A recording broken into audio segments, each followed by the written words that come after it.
Hello, Lily Gill here with another moment to culturize, and today I have something extra special all around the UFC 121 fight that is coming up. So what happens when you put together the fastest growing sport in the United States, wait a second, in the world, some data suggests, with the passion, the energy, the cultural pride of the fastest growing group of consumers in the United States? Well, you get Cain Velasquez, our proud Mexican-American wrestler. It is a great statement. Cain has been really proud in sharing who he is. He even has a tattoo of the Virgen de Guadalupe on one side, and it's very proud of La Raza everywhere he goes. He is from California, and the fight is happening, guess where? In California, in a city that I have yet to learn how to pronounce. Is Anaheim. So you tell me if I'm saying it right, but I just looked up at the statistics, and that city is 54% Hispanic.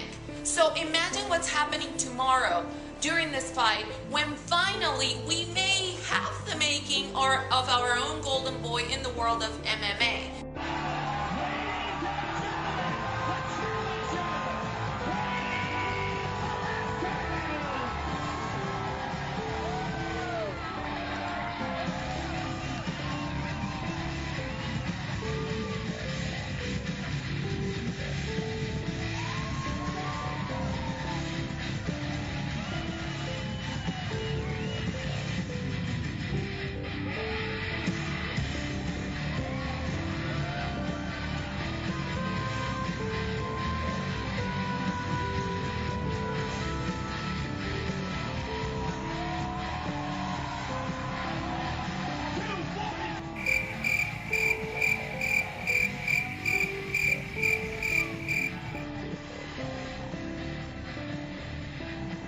How you feel tomorrow night's gonna go down? Feel great. I'm expecting more, and I want to take this best like a lot else I can. Cain Velasquez, ladies and gentlemen,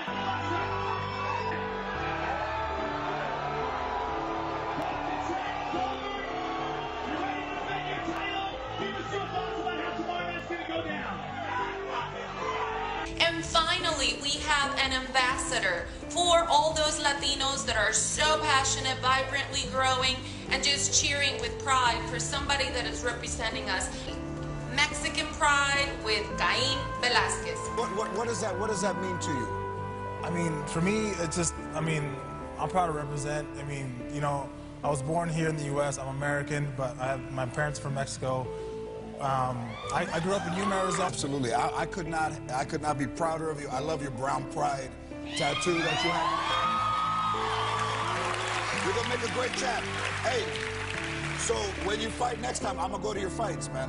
The future of the white race is in Russia. And many people in Western Europe are starting to realize this, and that is why we gather today here in Moscow. Because we want to honor the vanguard of the white race of the 21st century, which is Russia. And the main focus of all of our speeches was Russia. Because without Russia, it will be the end of the white race. The only place can flourish and can still be safe is in Russia. Therefore, we gather here to honor this country and to talk about the future of the white race. Don't many Indian tribes want to keep their spiritual ways separate from Western or European religions? Just from what I've seen, Stefan, I think that that's a very common desire, and you'll find all different gradations of it. I mean, there's portions of Native American spirituality that are accessible to anybody. Anybody can read these and these books. Anybody can go to a powwow. But as you know, at a certain point in the powwow, it's okay. This is for Indians. All you guys, thanks for coming. Glad you appreciated our culture, and see you later. I actually respect that. I respect that a lot.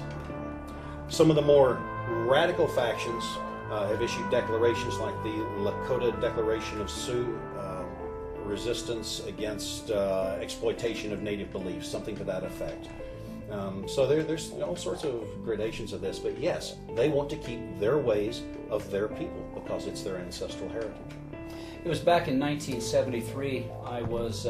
My hair was long. I wore my hair in braids like a Sioux, and we were on the Rosebud Sioux Indian Reservation, and we were staying in a campground which was run by Native American Rangers, and one of the Rangers happened to also be a shaman, and it was Saturday night, and we were at the powwow, and he walked up to me and said, "Are you having a good time?" And I said, "Yeah, we're having a great time." And he said, "Well, good, but I'm going to have to ask you to leave now." And I thought, "Why? Did we do something to offend you?" And he said, No, we're just going to have a ritual, and it's for Indians." And I've got buckskin on, I've got turquoise, my hair's in braids, I've got a feather in my hair, and I'm thinking, but I'm an Indian. And he put his arm around me as we're walking back to the car, and he said to me, he goes, "I know what you're doing." And I was clueless, and I said, "You do?" And he said, "Yeah." And he goes, "You're not going to find what you're looking for here." He said, "You need to drink from your own well." In fact, if I can point out, this idea that there are different religions for different groups is one that's put forward by a number of very interesting people, one of whom is a man named Vine Deloria. Vine Deloria, as I'm sure you know, was a well-known activist from the 70s. I think he was one of the original founders of the American Indian movement. Right. He wrote a marvelous book called God is Red, and in it he puts forward this idea. His degrees, by the way, are in theology. Mm-hmm. And the idea is that, as he put it, it is probably more in the nature of things that there are individual religions for individual groups. And he also says that any time that religion crosses ethnic boundaries or tribal boundaries, he says it loses its power and its coherence and its relevance to the people involved. Good morning, gentlemen. Yep. Good morning. I'm Native Indian, and I'm about to have my first child. And if it's a girl, I'd very much so like for her to marry a native and keep the bloodline going. I don't see anything wrong with that. Of course not. So am I a racist because of that?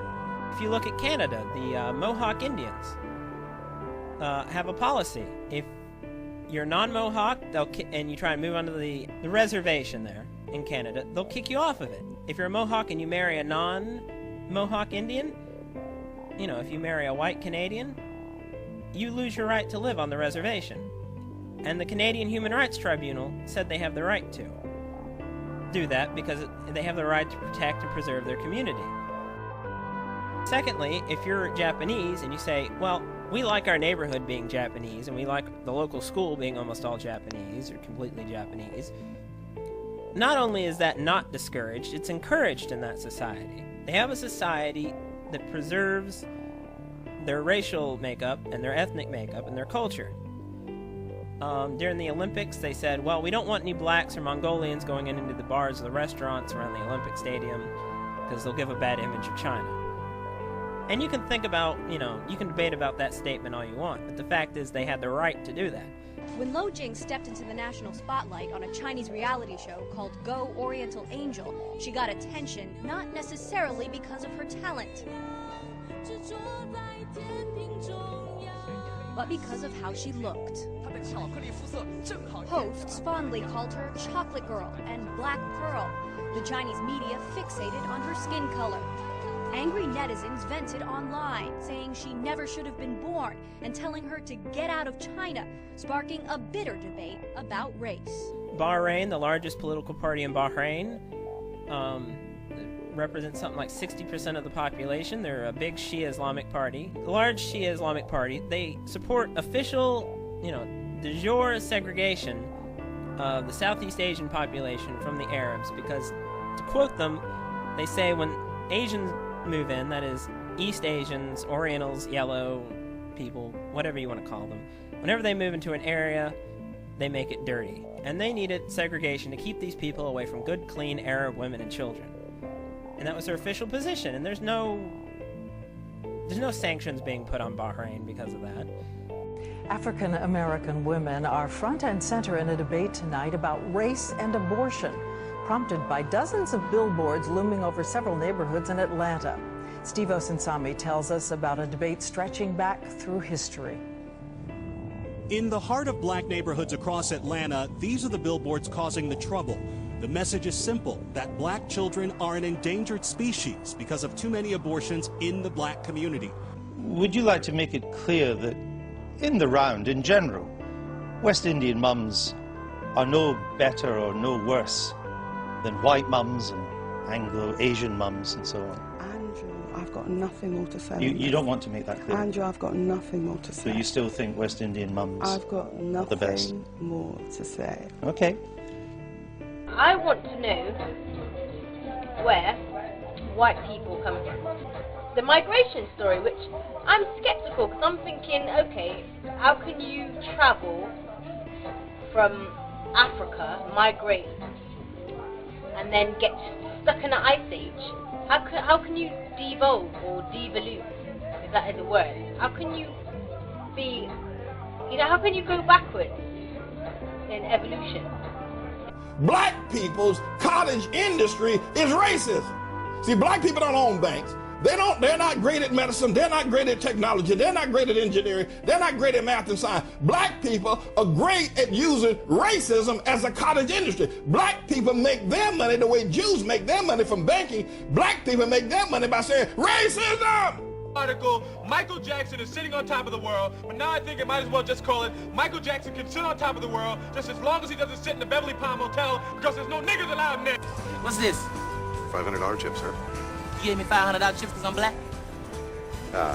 No, sir. I apologize. You think my people suffered 362 years of slavery so you can send us back to the cotton fields with $500 chips? You know what's happening here?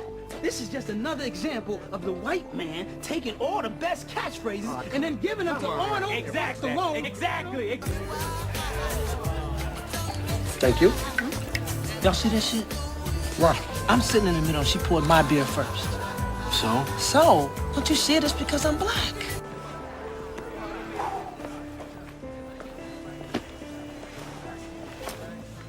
See? Nobody even says anything to me because I'm black. Oh, let's bend the rules for the black guy. Let's let him smoke because he's black. Black man can't earn a decent wage in this state. That is absolutely cowboy like you gonna try to throw me out on the street. No one's throwing. I'm trying to do my job. My man didn't even do nothing anyway. Cops are just jealous of the black man. You hear what I'm saying? Ahora el doloroso resultado de una encuesta sobre relaciones entre minorías en Estados Unidos. Y ese resultado parece la guerra de todos contra todos. Desde Washington, nuestro Pablo Gato con los detalles.